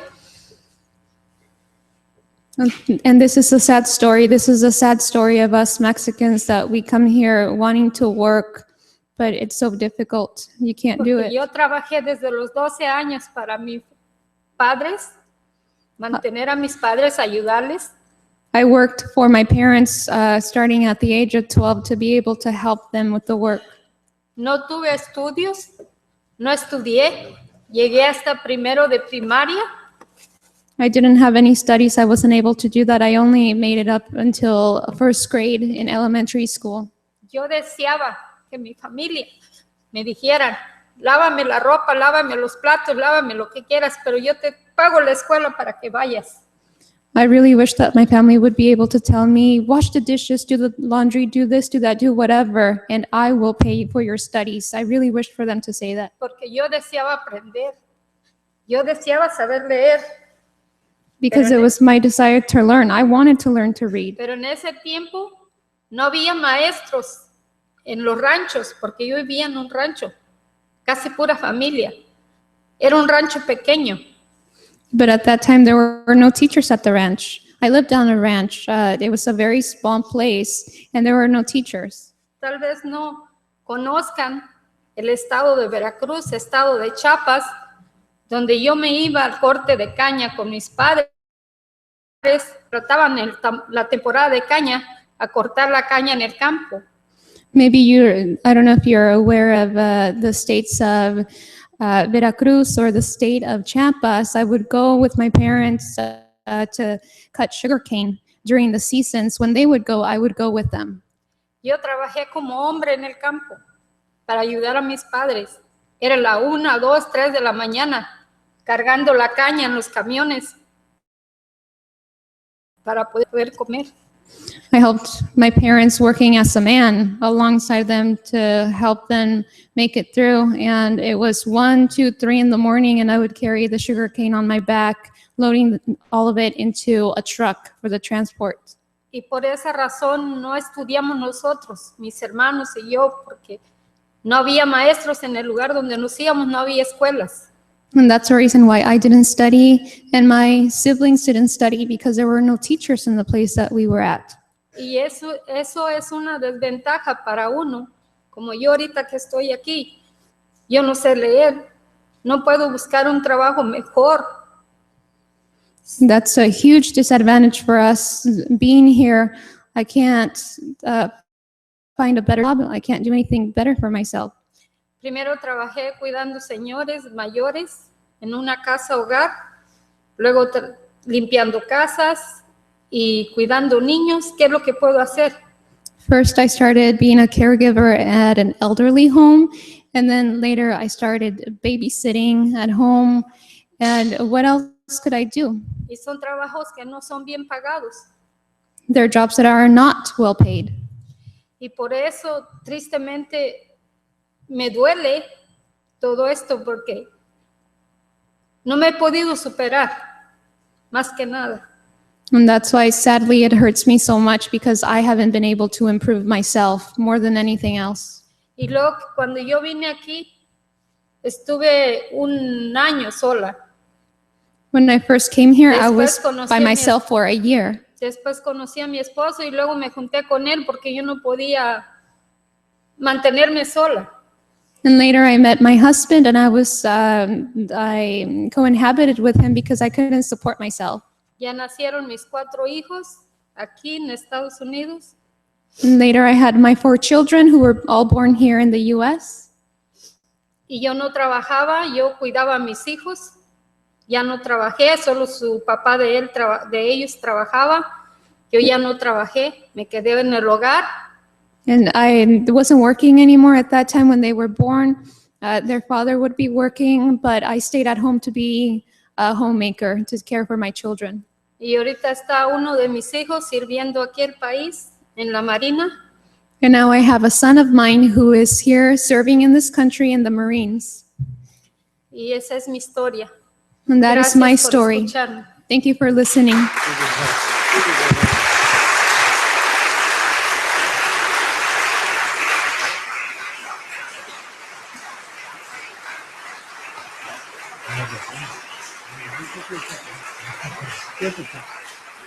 Now, this is why we brought, so you can see the faces in the stories. You can hear everything, the policies and so forth, but this is where the true life really is. I could tell you some stories of my childhood, free labor for my dad. I'm sure all of you were free labor for your dad if you lived in the farming community. But if anybody out there has some questions that we can relate to them, ask them questions through us, Juan and I would be glad to do that. Yes. I would like to know whether you folks felt that the Bracero program was a more satisfactory resolution to these requirements. We all believe for the hardships you're going through, but it seems to me that the contract worker Bracero program may have been a more satisfactory answer to the extent that you could travel back and forth between the United States and your home in Mexico freely. Is there a question on that? You just got a request that's not. Well, I can tell you something. My dad was born in 1923. He came across the border just before the Bracero program started. We was involved in a little bit in the Bracero program. That program did work pretty well. We also starting to go with the H2O program. I always get H2A program. which actually a lot of the agricultural farming communities are starting to do. And what that means is that they're actually bringing it's kind of like a Bracero program. You're guaranteeing them a place to live with really great satisfactory living conditions. Every person has 100 square feet. It's basically a 10 by 10. They're come in, they're guaranteed on working on the ranches or whatever picking. And at the end of the season, they're able to go back to Mexico freely with no problems. They're in the country, then they have to go back. It's starting to pick up quite a bit up in the far north. And as kind of funny to say, as if the economy turns around, more construction goes up, we're going to lose more farm workers because they'll go to where the construction is paying a little bit more. Mike has led us into the question and answer program. I'll just say a quick word. We're going to take this opportunity for direct questions here, and then we'll come back to questions amongst the panel. We are recording this so that we can keep it and learn from it. But to make sure we're recording all the way, let me ask you to use the mic, and that way it goes on the tape. Okay, Fred?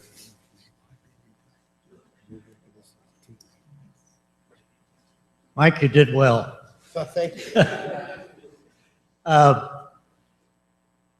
Recently, we've been having a problem with the young kids coming from Central America.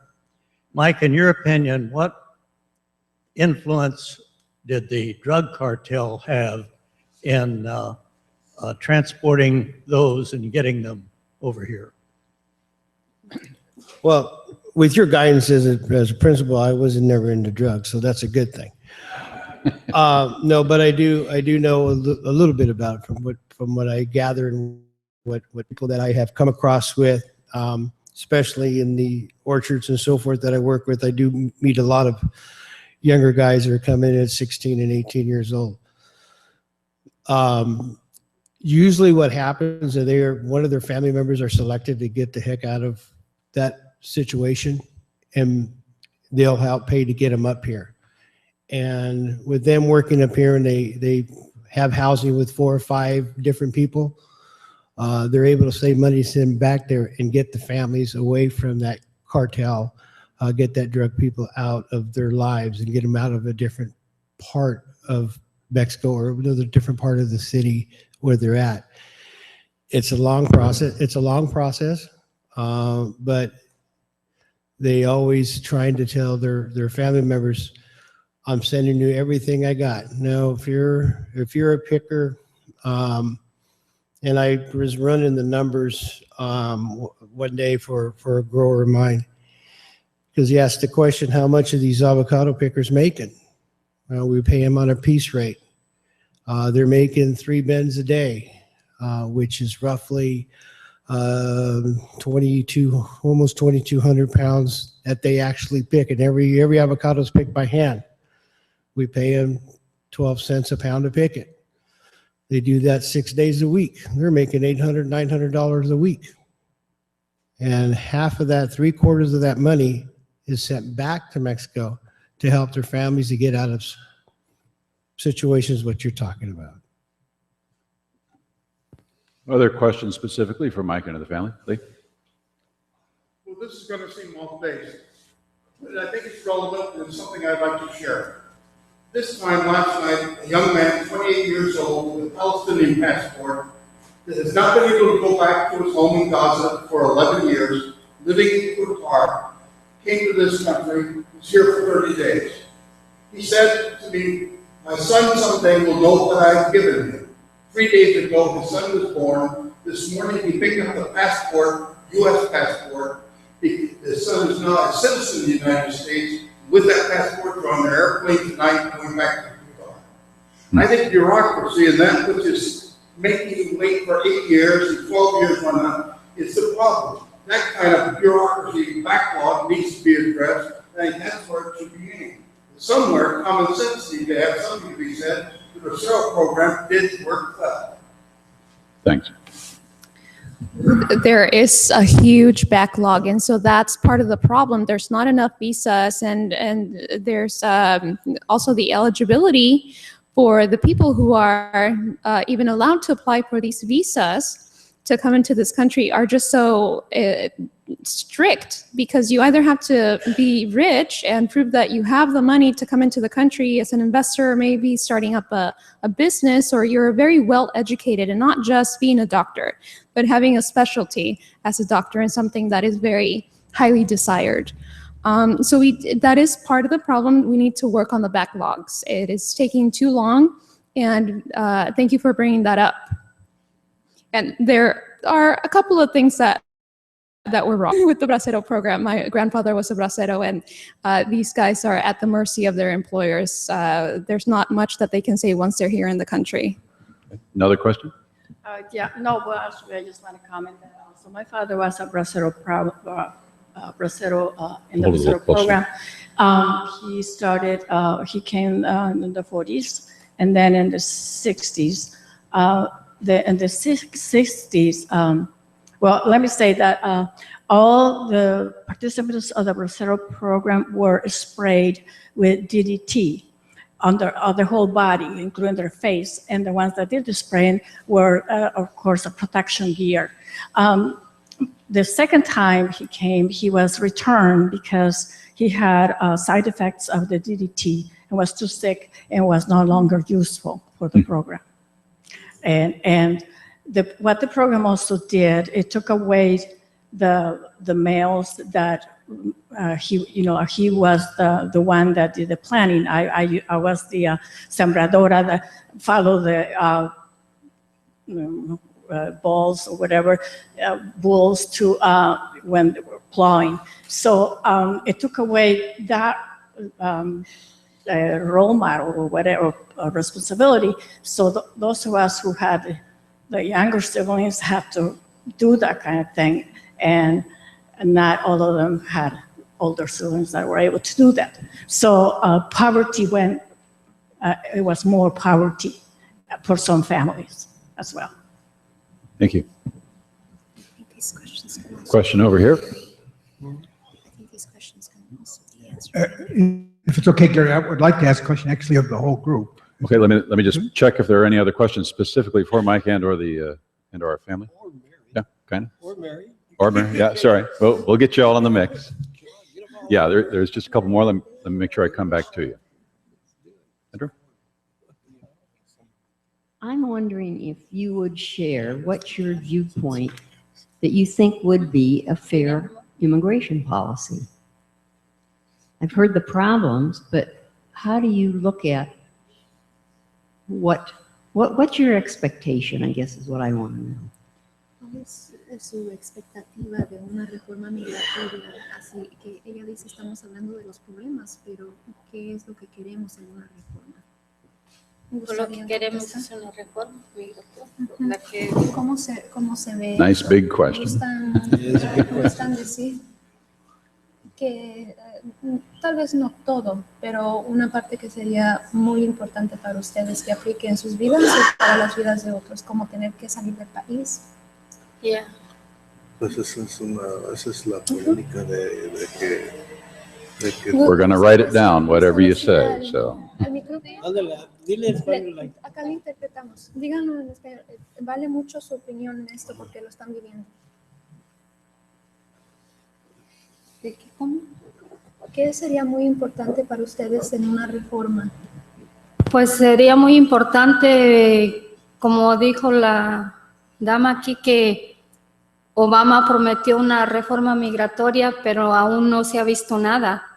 Como también las personas que estamos ilegalmente aquí, que no tenemos papeles, no tenemos licencias, nada. Es duro para nosotros trabajar y manejar al trabajo, del trabajo a la casa, y nos para el policía, nos pide aseguranza, nos pide licencia, y son documentos que no tenemos. ¿Por qué? Por falta de dinero porque no dan la reforma migratoria. Nos quitan el carro, se llevan el carro. What would be really important for us is overall immigration reform. As was said earlier here, Obama has made these promises, but he hasn't acted on them. And so we have to go to work, between work and home, and we must strive. And when we get pulled over, we get asked for insurance, for a driver's license, but we don't have any of that. And we also don't have enough money to be able to provide for ourselves. And so what's important is a reform. Y cuando nos quitan el carro, tenemos que pagar hasta 200 porque los tienen 30 días en el corralón y es dinero que nos hace falta para sobrevivir, pero sin carro no se puede mover uno.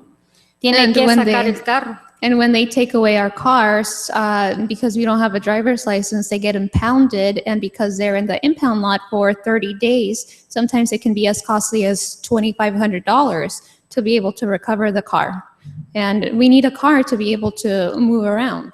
Eso es muy duro para nosotros, todas las personas que llegamos aquí y no tenemos papeles, documentos. Eso es muy duro para nosotros, por eso no podemos sobrevivir, porque sobresalir arriba, luchamos y luchamos y luchamos, pero es tan poco el sueldo que nos dan y tan cara que está la vida aquí, ahorita que todo va para arriba y no hay manera de salir adelante. It's very difficult for us. We try and we try and we try to better ourselves, but it's very poor, the wages that we are able to earn.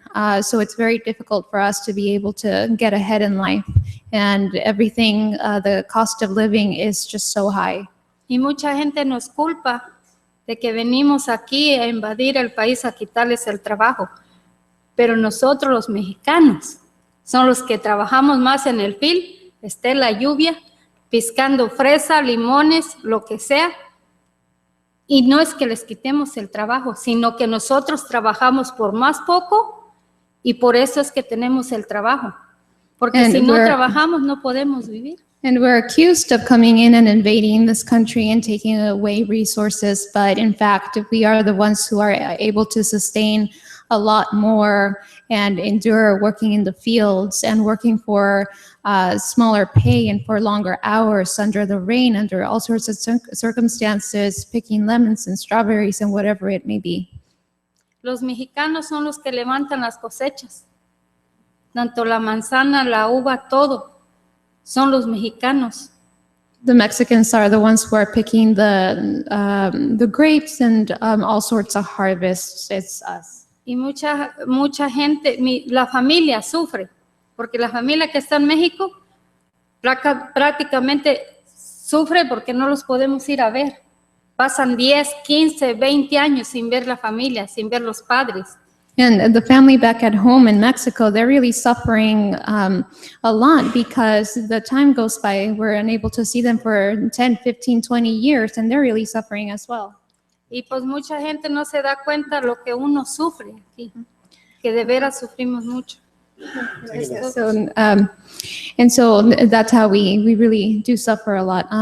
I'd just like to add before we go to another question, that when you're living through this, it's oftentimes hard to see what immigration reform would be like. Even asking around our community and with our families, it's little bits and pieces, and we've already negotiated with ourselves what we're asking. So it's a tough question for them to be able to answer. But there is a requirement of many people who are applying for legal permanent residency that they need to return to their home country, as it was mentioned before. And so that would definitely be part of this immigration reform, besides expanding the number of visas that are allowed and providing for family reunification, something that is not based on how much money you make, but really on the values of family, and removing this requirement of having to return to finalize the process. Mike, I'd like to ask a question, and one of you may want to dive in. Between the sort of the big national view where we started and this very ground level view where we've been talking now, for Ventura County, is there any aspect of the immigration issue where we're a little ahead of the curve or behind the curve? Is there any aspect of this where it's more acute here, or we've managed to work out a bit of a resolution in some way? Is there anything unique about us here? Personally, I think Ventura County has done tremendous leaps and bounds on trying on the housing. We've got a great coalitions here inventor of migrant housing and so forth. And that's one of the great things. I mean, if you have a roof over your head and you feel comfortable where you're living, your productivity, it goes up and everybody's happy and you're being actually being treated as a human being. And Ventura County has really done, with the coalitions have really done an outstanding job on doing that. And I have to applaud Ventura County residents for doing that, and all the stakeholders that are involved. And it's political, it's ranchers, it's local, it is a really good community effort that has gone by. Thank you. And I'd like to add one more thing. If anybody is aware of the new sanctuary movement, which actually started in the 80s, and places of worship were opened up to be able to provide the safety from deportation of those who were in danger of being apprehended by immigration. We had a case here locally, a woman from Oxnard, Liliana, we call her, her last name is Santuario, so as not to reveal her full identity. But she was in trouble in 2007, and through her case that lasted over 3 years, not her legal case, but her situation being in sanctuary, we were able to see the incredible support of the community, not only the community of faith, but those who had been working on immigration issues for decades before she was ever in need. And seeing you here, this is obviously something that is of interest to you. We haven't heard any rude commentary, so I assume everybody is here because you are supportive and you want to be able to help our community, and you want to make it inclusive of everybody that comes, regardless of their national origin. So I think that's where we can really see that we're doing a fantastic job with being able to support one another, because we have allies as yourselves who are letting us know it is okay for us to be in this situation and that we're working together towards a solution. Thanks. I want to shift gears just a little bit. This space in which we are in, we tell ourselves as a congregation that this is a place where we come and tell the stories to one another about what is happening in our lives, what we see happening in the lives of others, how we see God moving in our lives. And so it's very appropriate that we're hearing both these very personal stories, but also the larger story of this issue, which is impacting so many. So I want to make sure we seize the opportunity, especially with our guests here, to give them a chance to perhaps ask each other one another questions, and to take that question, what would the next chapter in the story look like? If we could write that out the way we would hope it would go, what would be some of the key features of that, and maybe how we would get there? So I would encourage you all, our panel members, to tag each other with questions, or to throw it out to the audience, and then we'll have the audience ask you all questions as well. So if you want to come back on up, we'll swap places here a little bit, so we make sure we have a chance to hear from everybody.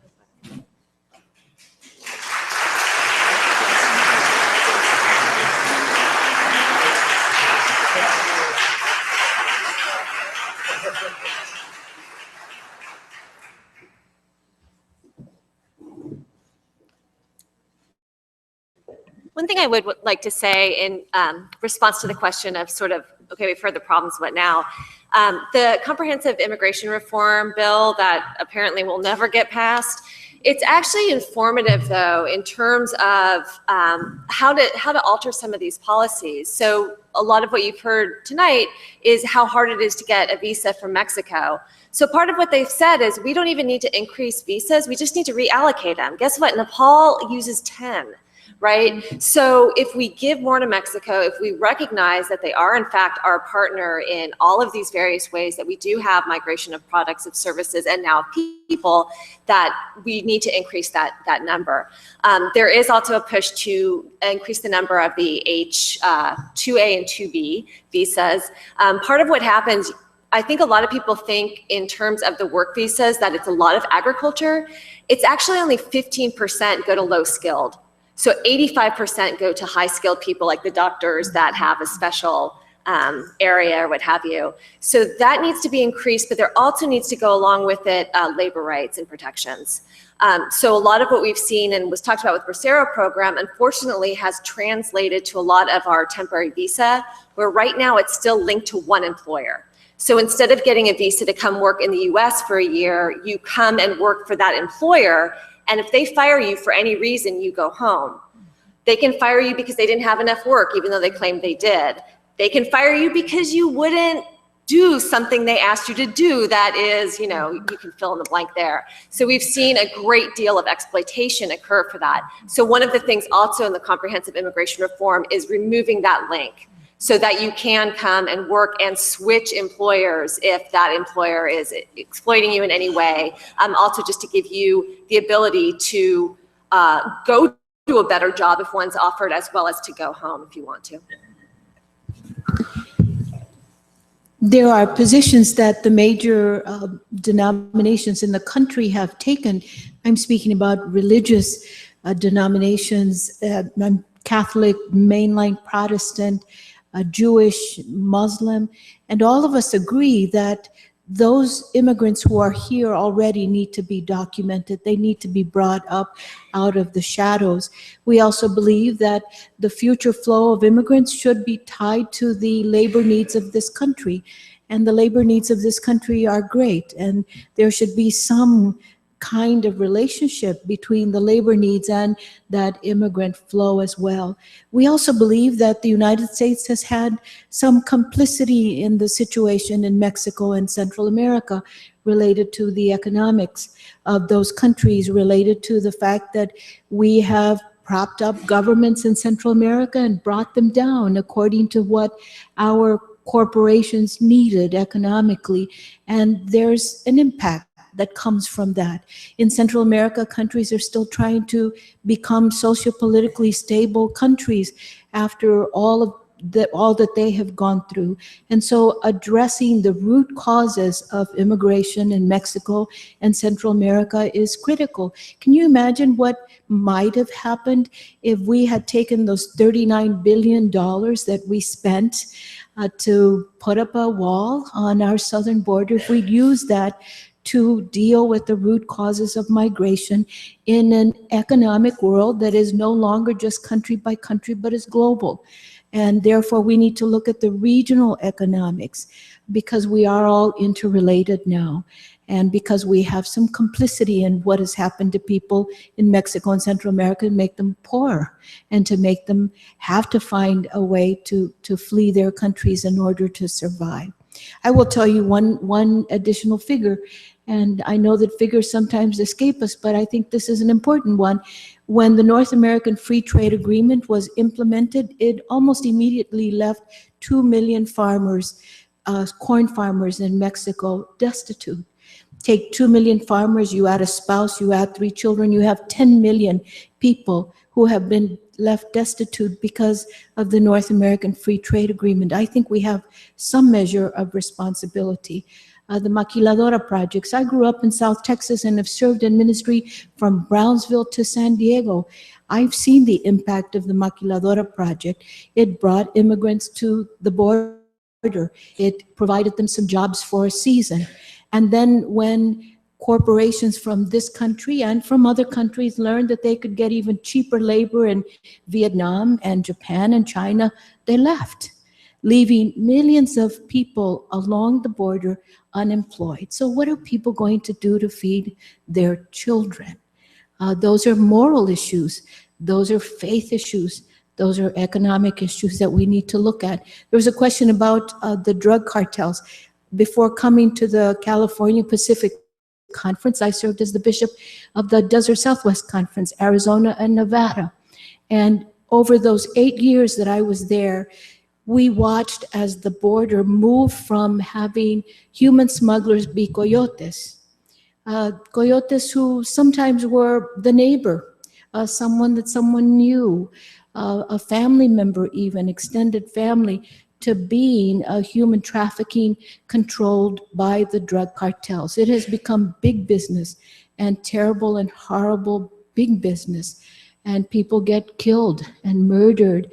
I was at a panel in Phoenix one day, and the chief of police of Phoenix was testifying before congressional leaders, talking about how Phoenix had become the second worst kidnapping city in the world, only second to Mexico City.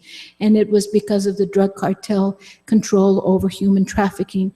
And just that week, the chief of police of Phoenix had to intervene in a case where a mother and her daughter had been brought all the way to Phoenix, had already paid thousands of dollars, and the drug cartel persons who were holding them in a safe house calls the family and says, your wife, your mother, your sister, your daughter are here, but we need another $5,000 for them. And if you don't provide that money, we're going to rape them and possibly kill them.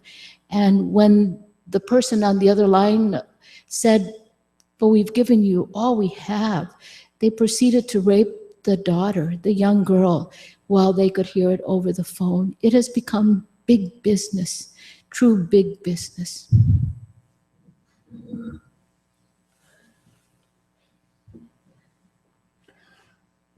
I already got a question over back here. Let's, okay. How about one, and then we'll go from there.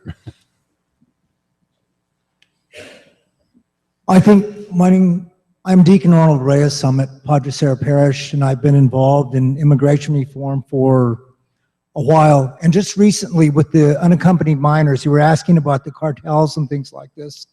And what we need to do in terms of immigration reform. Sometimes I think the Christian response is such that we have to take an examination of our own conscience. And by this, I mean by some of the investments and things like that that we make. I just came back from Mexico probably within the past month, and I saw an article there where Monsanto has made an agreement to provide technology for this hybridized corn in the area. The bishop mentioned how when NAFTA was instituted that, I don't know how many, you said 2 million, 2.5 million farmers were put out of business. The same sort of item still kind of goes on. When the uprising in Chiapas, the Zapatistas and stuff started uprising in Chiapas back in the 80s at the time of NAFTA, Mexican troops were sent in. These Mexican troops were trained in Fort Benning, Georgia. The troops that were there, the stormtroopers sort of, one of them figured they could break off and form their own cartel, which is the Zetas, one of the larger ones fighting for control. I mean, it's kind of like the Roaring Twenties with cartels in Mexico right now. The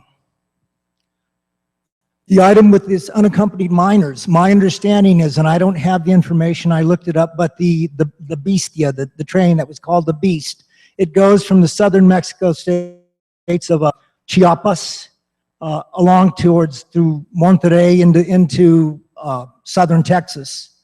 My understanding is that the major shareholders of that train have been bought out. The Mexicans have been bought out by a North American company. And the idea that these children could come from Central America and that without some sort of umbrella of the cartels and things like this struck me as something fathomable. If you want to know somewhat, there are two documents that were provided by our government. One was a Senate document, another one was a congressional. I don't know them by heart. Juana has them there at CLU. I've sent her the information, so you can contact them to CLU that talk about the drugs, the cartels, the gangs. When we started deporting, we were going with these 3 strike laws here in California, and we were having this problem with gangs, Bloods, and Crips, and this sort of stuff in Los Angeles. We deported a number of people back to Central America. The Mata Salvatrucha, one of the most notorious gangs, had its origins from what they learned here in the United States. So I don't necessarily know where we're going with part of this, but it's becoming informed, coming to forums such as this, and looking up the information yourself and deciding what the normal reform is. But it has to begin, it's a very comprehensive, extensive problem. And I think for ourselves, for myself, I have to look at the investments I make. I have to look at the people for whom I vote. And the business right now, why we do not have immigration reform, is the main idea of these large organizations that are making money off it and finding out who is being bought by these guys. They're both playing political sides against each other, saying it's them or it's them. But in many ways, I look back and I'm saying it's us. We're the ones making the votes. We're the ones worried about our own investments and our expenditures. Thank you. I do want to hold up some positives that I've seen in this state. Coming here 2 years ago and see done gives me great hope, because I believe the state is a model for what can happen in terms of immigration reform in the immediate. This state has provided now licenses, driver's licenses for undocumented immigrants. That's an excellent first step that responds to our sister's concern. This state has also made it a law that day laborers, be they documented or undocumented, have rights and should be treated with respect and with humanity. And so they have some protections now that they don't have anywhere else in this country. The governor of this state recently, not that long ago, signed what is essentially a trust act, saying that police officers in municipalities and sheriff's offices, deputies and others will not serve as immigration agents. They were not trained to be immigration agents, and they will not serve in that way, thus breaking the trust that communities should be able to in their police officers, in their county sheriff's departments. You may remember that during the time that the unaccompanied children were coming, Governor Jerry Brown had a conference with the president of Mexico in Los Angeles to talk about the regional economic needs of this whole region, California, all the way down through Mexico. Those are the kinds of things that need to be happening to move us towards a reform. Here. Let's just take one or two more, if you would, please. Yeah, we were going to. Yeah, this issue is very complex, but the bottom line is we have to pass a bill through the Congress.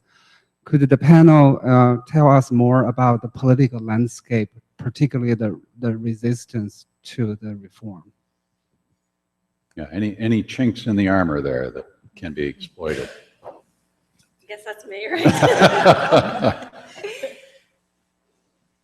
In the same way immigration is complicated, the political landscape surrounding immigration is complicated. And it is an issue that is puzzling to political scientists because it's one of the few ones where our normal theories don't apply.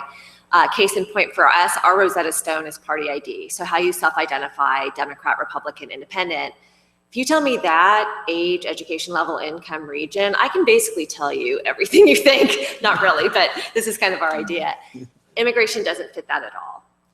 So party ID, it's split. So you have people in both camps, both pro and anti. And I know that there is an idea, and probably all of your heads, which party is more pro than anti. That turns out not to be so true.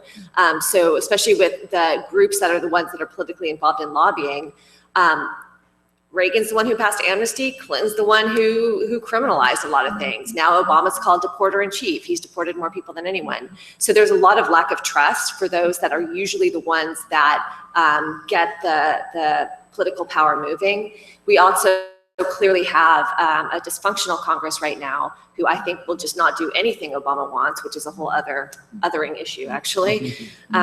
So part of what's going on is when you first heard, oh, everyone's going to be really worried about the Hispanic vote, that really hasn't played out. So perhaps these midterm elections, something will change, but I think it's going to actually change in the other direction. So it's going to have to, again, this is prediction, it's going to have to take some courage and leadership to do it and to actually say, to get business partners involved, the people who are asking for more employees to get involved, to have the religious communities getting involved and really pushing. Now, one thing we've seen, and then I'm done, I promise, is the impact of the Dreamers and the fact that Obama, one things he did do was DACA. because Congress wouldn't pass the DREAM Act, he went ahead and did the Deferred Action for Childhood Arrivals. And they were politically astute in the way that they framed the issue, the way they changed the images, the way that they pushed and pushed and pushed in a good way in protesting. And this is who we are. This is what we deserve. This is what we're asking for. This is why it's going to be good for your country. And that is one place we've seen that positive forward political movement. Bishop, you want to? No. That's good. Thank you. Friends, I want to be mindful of the time. We do have folks that have traveled some distance to be here and will need to go home, and the conversation is going to continue. I would just remind you that the title of this, with Bill's creativity, is Religious Perspectives Conference. And our hope is that by our being here and hearing these multiple perspectives, our own would be expanded and deepened, because indeed the leverage for change is clearly going to have to come out of the body of the people, since our elected representatives are not serving us as well as they might, and they need to hear from us. So the better informed we are, and the broader our perspective is, together engage what is a multi-headed problem, complex beyond belief, painful to hear these stories, but in it shards of good news, and hope that your presence here is evidence that indeed change might happen and we might see our way forward. I want to thank you on behalf of the panel for being here and invite you to relax and remain if you so choose, and engage one another in conversation. And if any of the panelists can pause for a bit before they head out to take your individual questions. But again, thank you, and keep your eyes peeled for what we do next year here in this mode. Thanks for being here tonight.